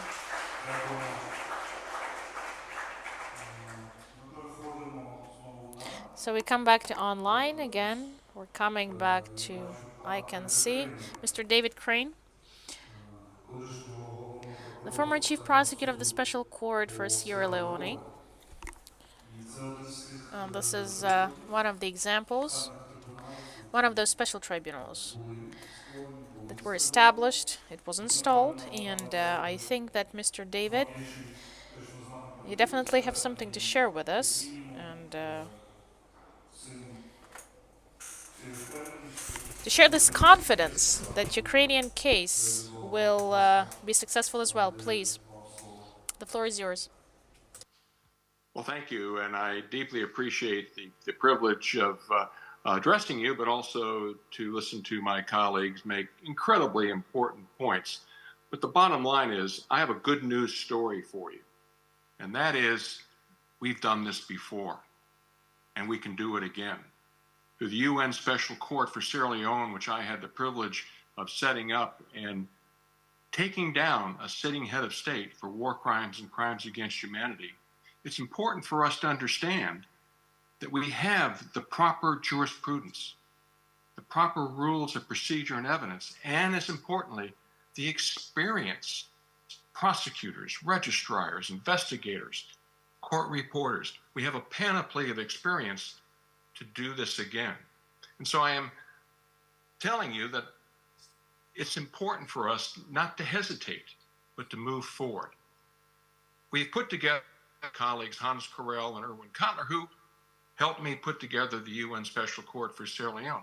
We have drafted a UN General Assembly resolution, which would recommend to the Secretary General that he enter into a bilateral agreement with the Ukrainians. We've also drafted a statute, a model statute, by which that bilateral agreement could use as a template to create the special tribunal for Ukraine on the crime of aggression. And then, as importantly, because we've done this before, we've laid out 7 steps by which we can create the special tribunal. And we're approaching this practically because we've done this before. And I'm not going to go through those 7 steps, even though we have available for you the slides which we put together. 1, 2, 3, 4, 5, 6, 7, along with other considerations related to that, and I know that they will be given to you to do this. But again, the point is that we do have this capacity to create an international special tribunal for Ukraine and the crime of aggression. It's important to listen to other ideas and other thoughts related to seek justice for these crimes of aggression.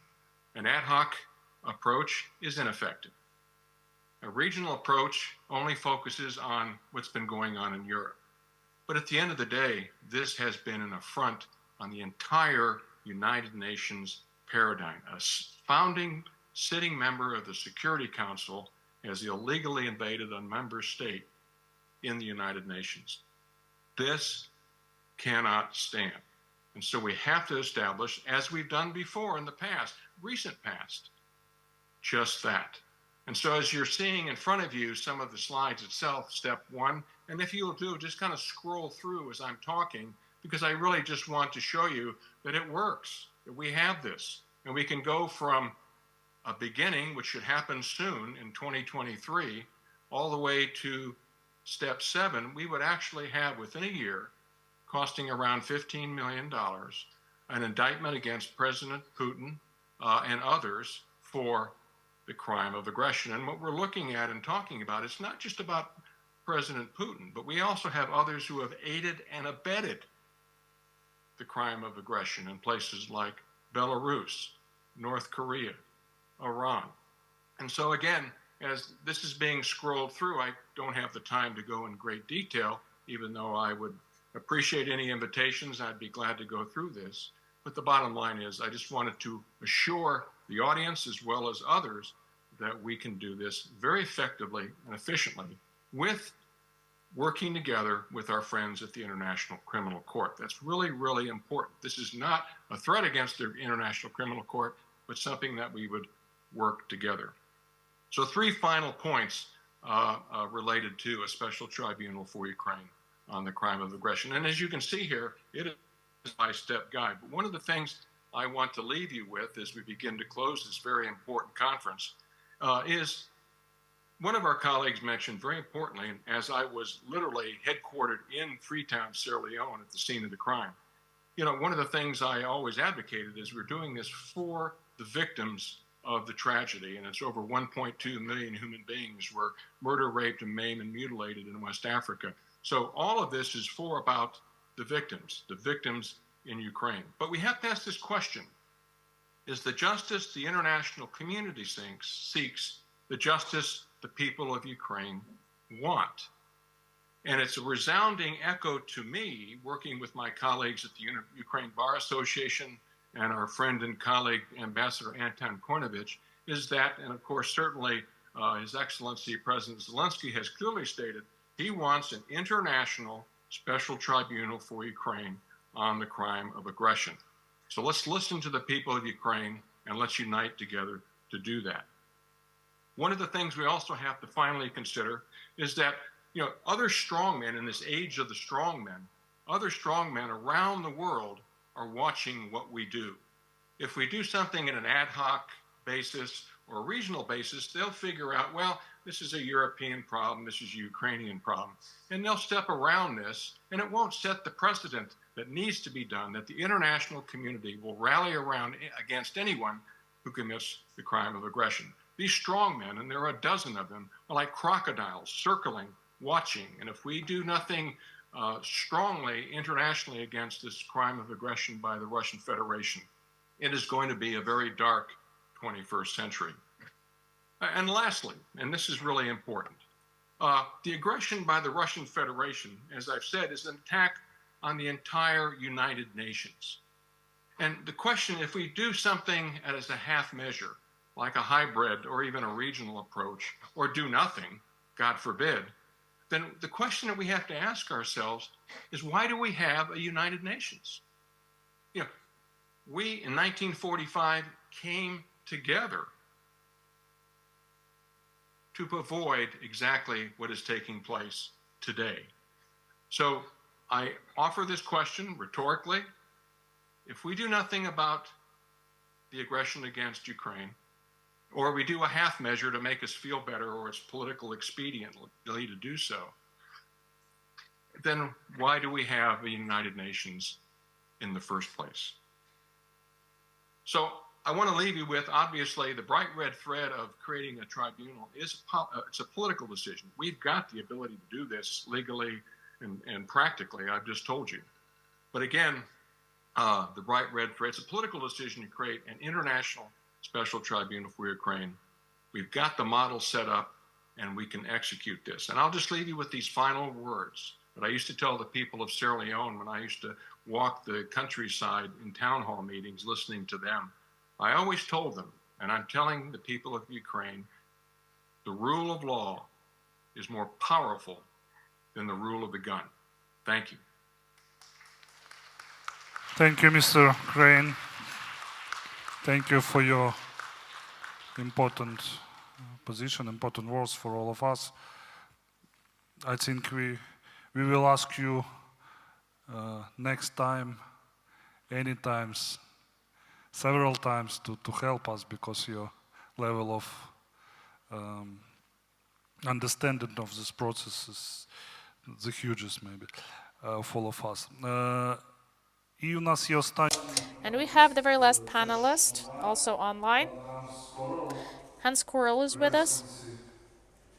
Former Deputy General Secretary and advisor of United Nations. Mr. Korel, what can you say in conclusion of our discussion? You hit all of position and all of mention, and maybe you understand that it's discussion not only politician, not only about law, not only about politician position, it's something mixed. And how do you think what we can do in close time after these days, after this forum, and what can we do in this autumn to be more close to establish special tribunal for the crime of aggression against Ukraine? Please, you're welcome. Thank you. Distinguished participants in the International Conference on the Special Tribunal for the Crime of Aggression against Ukraine. Thank you for inviting me to participate in this very important conference.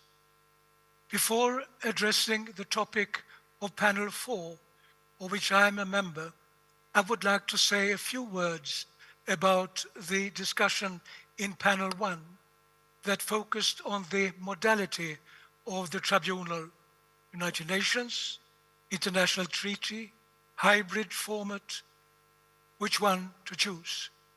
And I trust that you understand that I have to limit myself to the few minutes that have been according to me in this panel. Like Richard Goldstone, I would like to say that I think that Panel 1 was excellent and that the message was very clear. It is necessary to create an international tribunal for the purpose of prosecuting the crime of aggression against Ukraine.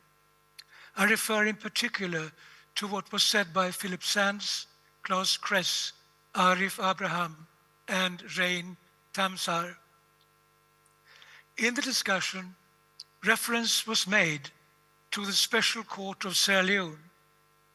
Since I negotiated the agreement in my capacity as the legal counsel of the UN at the time, the agreement between the United Nations and Sierra Leone, I would like to add that this agreement should be the model for a special tribunal for the crime of aggression against Ukraine. However, there is a tremendous difference here, since the crime that the special tribunal would focus on in this case is only one specific crime, namely the crime of aggression, where there are very few suspects. And against an agreement between Ukraine and the United Nations could be negotiated within a few weeks, and it would be very, very efficient, because an important difference from a solution where several states would have to ratify an international agreement, which might take years. So mark this, you should use that model that we suggest. And to those states that are worried about the fact that the courts will be endorsed by the United Nations General Assembly, I would like to add that there is an important additional element here. The General Assembly is acting under the Uniting for Peace system, which means that it is not meeting on Ukraine to discuss an ordinary item on its agenda, but specifically on Ukraine at the request of the United Nations Security Council. This is a very important element that must influence the decisions by UN member states in this particular case. I cannot stress this element enough. Let me now focus on the topic of our panel 4, which is the political significance of the tribunal and why it is needed now. I will first focus on the UN Charter of the United Nations. This charter was adopted in 1945 to save succeeding generations from the scourge of war. The decision was made by a generation that had experienced 2 world wars. We should honor and respect this heritage. A serious problem is that member states of the United Nations sometimes violate the UN Charter. This is particularly serious when such violations are committed by permanent members of the UN Security Council. The Russian Federation's war of aggression against Ukraine is a flagrant violation of the fundamental provision in the UN Charter, namely Article 2, Paragraph 4. This provision reads, and I quote, "All members shall refrain in their international relations from the threat or use of force against the territorial integrity or political independence of any state, or in any other manner inconsistent with the purposes of the United Nations," unquote. This violation of the UN Charter by the Russian Federation is unacceptable. The international community must now has a responsibility to act with firm determination. The result of this aggression is crystal clear. On a daily basis, Russia is committing war crimes, crimes against humanity, and possibly also genocide in Ukraine. It is therefore absolutely necessary to hold those suspected for the crime of aggression responsible. The problem is that the International Criminal Court in The Hague does not have jurisdiction over the crime of aggression in the present case. It is therefore necessary to establish a special international tribunal for the crime of aggression against Ukraine. My co-panelists, Irving Kotler and David Crane, and I are the main authors of a proposal for such a tribunal, and they have both mentioned this proposal.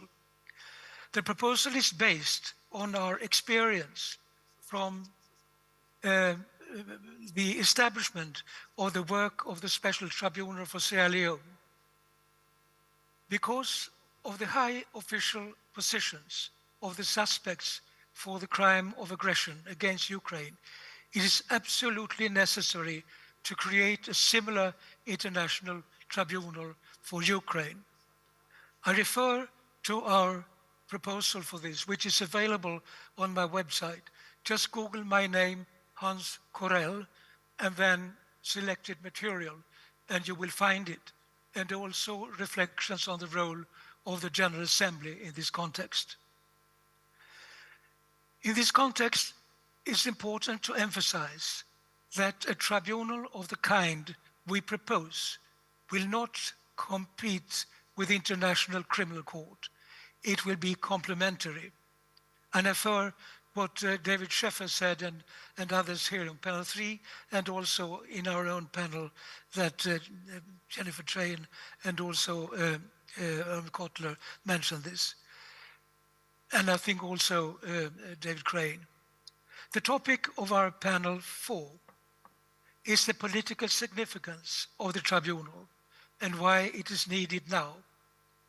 As former legal counsel of the United Nations, I must first emphasize that democracy and the rule of law at the national and international levels are necessary preconditions for a world in which human beings can live in dignity with their human rights protected. The situation in the Russian Federation is an example of a state where these requirements must be met.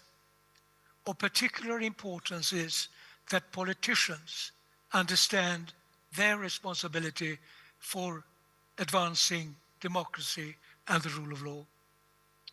Against this background, I think that it is absolutely necessary that the international community acts with firm determination in a situation which is as serious as the aggression against Ukraine. As many have said, we have not seen anything similar since the Second World War. We therefore need a tribunal now. The political significance of this is also that it would send a powerful signal to potential warlords in the world in the future. You will be prosecuted. Not to react now would send an opposite signal, impunity. Several speakers have addressed this problem. I refer particularly to what Klaus Kress said in the first panel, and also what others have said, like Mark Ellis and also David Crane here and others. So this is what I would like to close on, that it is absolutely important that we act now, not only for Ukraine, but for the integrity of the United Nations Charter and for the peace in the world in the future. Thank you for your attention. Thank you, Mr. Korol. Thank you. Thank you, Excellency. And Mr. Korol and other colleagues who were online with us today, we very kindly ask you to join Kiev physically, to join us, to join our parliament and our government. And of course, we will support all you needed of security and other reason. And it will be a good occasion to see you here in Kiev offline and to continue this very important discussions. I want to give floor to Emanuelis to last comment. And Emanuelis, ви відкривали фактично разом. You were opening our panel together with Olha, so you will have a very important task to close this panel. What's your outcomes? And in summary, how you will continue to fight for our special tribunal for the crime of aggression against Ukraine on all the platforms where you're doing so. So, a couple of minutes. Speaker, dear colleagues, members of parliament, dear audience, next time we will have more parliamentary tradition to have questions and answers. But now I would like to have one practical issue. You printed, dear speaker, the resolution of our fantastic panel, all four panels today. So the text, just in the hands of Anton, it's in your hands, should be signed, and probably we should encourage people to sign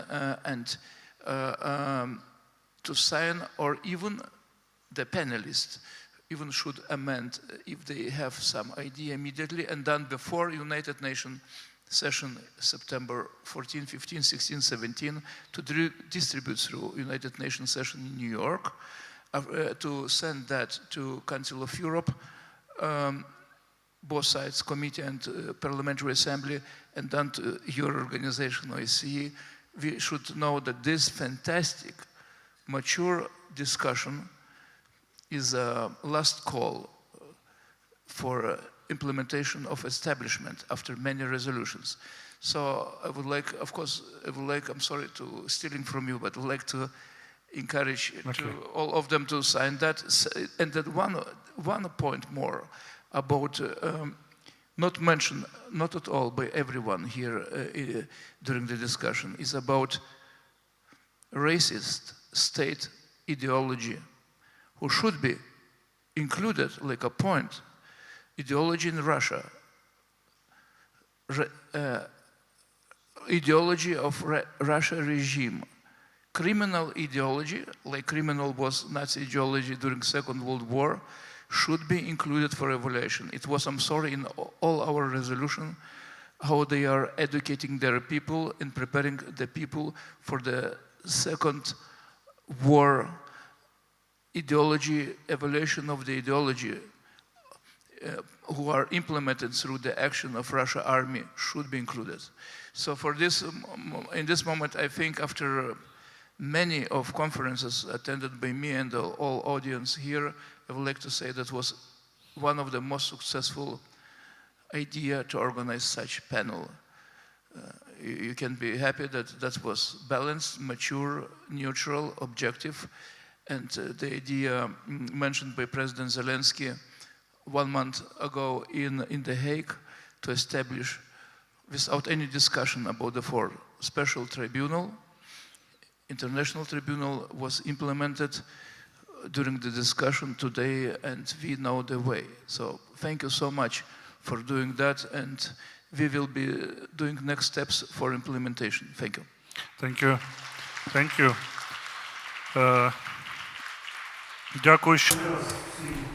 I thank to all of our panelists. I would like to wish all of us joining us online, to all the partners from around the world, so that this night you would not be victims to war crimes of Ukraine,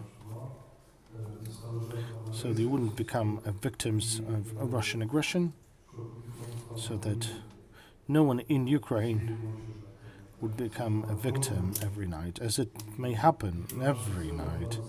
It is only in our hands that we can make the justice which is so much wanted in Ukraine by those the citizens of Ukraine affected by the war, by political prisoners in Russian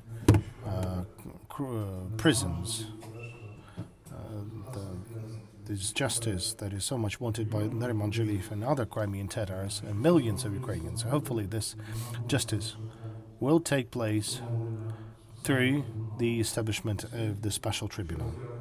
Once again, I would like to extend words of gratitude to everyone for such a wonderful panel, and having such a long panel means that there's so much more to discuss, and I thank to Mr. Korniyenko for his ideas of the final documents, primarily in the frames of preparing to the session of General Assembly in New York, where we would need to raise all those matters naturally in order to discuss them. I thank to everyone for the organization, and hopefully we'll have a silent night today and a safe sky. Thank you, everyone. Big thanks to Oleksandr for moderating this panel discussion. I thank to all the panelists. I thank to all the participants. I think there's nothing to be added to your words, but still we are writing the history. I will tell that once again. The communique. You can read the text of the communique by scanning the QR code. Maria shows the QR code on your badges. So do scan that. You can also scan and sign the communique. And by supporting this communique, you can sign. You can have your signature for that. So, dear friends, let us have a round of applause for our speakers. Thank you. Okay, I guess you're willing to stay. You're not willing to go? Well, I don't see people scanning. Well, once again, big words of gratitude to the organizers of this event, to the NGO Justice and Accountability for Ukraine, to our strategic partner Toronto Kiev, and media partner legal practice. Thank you for staying with us today. Thank you for this wonderful and fruitful time